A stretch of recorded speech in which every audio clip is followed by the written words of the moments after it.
नमस्कार मित्रांनो, सामाजिक कार्य म्हणजे सोशल वर्क ह्या यूट्यूब चॅनलमध्ये आपल्या सर्वांचं स्वागत आहे. आपण जर नवीन असाल तर आपल्या चॅनलला सबस्क्राईब करा आणि बेल आयकनची घंटी प्रेस करा, जेणेकरून तुम्हाला सर्वप्रथम व्हिडिओ पाहायला मिळतील. तर मित्रांनो, आपण परवाच्या व्हिडिओमध्ये आपण पाहिलं असेल की जे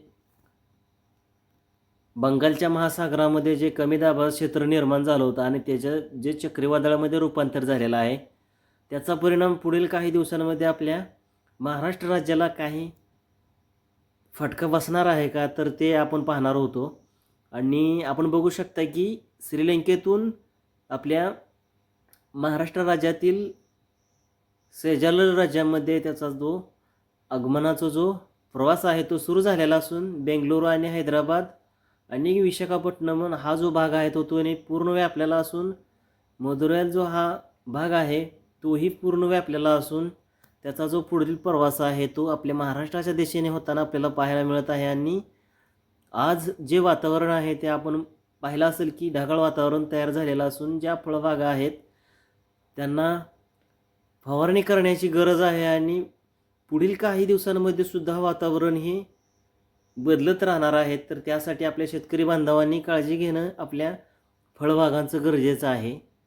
जसे द्राक्ष बागायत असेल किंवा टमाटे असतील किंवा अनेक जे फळबागा आहेत, तर त्यासाठी आपण आपल्या फळबागांची काळजी घेणं गरजेचं आहे. आणि आपण पुढील काही हवामानात बदल होणार आहे तोही आपण पाहणार आहोत. तर आपण बघू शकता मित्रांनो की महाराष्ट्रातील सोलापूर, कोल्हापूर, हुबली, महाराष्ट्रालगतील जो हैदराबादचा जो भाग आहे त्या भागामध्ये सुद्धा आपण बघू शकता की ढगाळ वातावरण आज दिवसभर असून मुंबई, नाशिक हाही भाग जो आहे त्या भागामध्ये सुद्धा आपण बघितलं असाल की आज शक्यतो ढगाळ वातावरण आणि उद्याही त्याचा काही परिणाम होणार आहे का, तर तो आपण उद्याच्या व्हिडिओमध्ये पाहणार आहोत.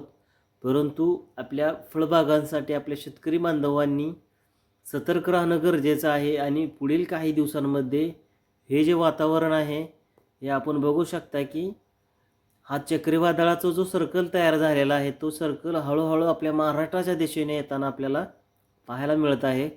तर त्यासाठी आपल्या व्हिडिओच्या माध्यमातून आम्ही आपल्यापर्यंत माहिती पोहोचवण्याचा प्रयत्न करणार आहोत. तर आपल्या शेतकरी बांधवाच्या ह्या चॅनलला आपण नक्की सबस्क्राईब करा आणि बेल आयकनची घंटी प्रेस करून आपले व्हिडिओ जास्तीत जास्त आपल्या शेतकरी मित्रांपर्यंत पोहोचवण्याचा प्रयत्न करा, जेणेकरून आपल्या शेतकरी बांधवाचं नुकसान होणार नाही. तर त्यासाठी आपण आपल्यापर्यंत असेच हवामान विभागाची माहिती पोहोचवण्याचा प्रयत्न करणार आहोत. तर धन्यवाद मित्रांनो.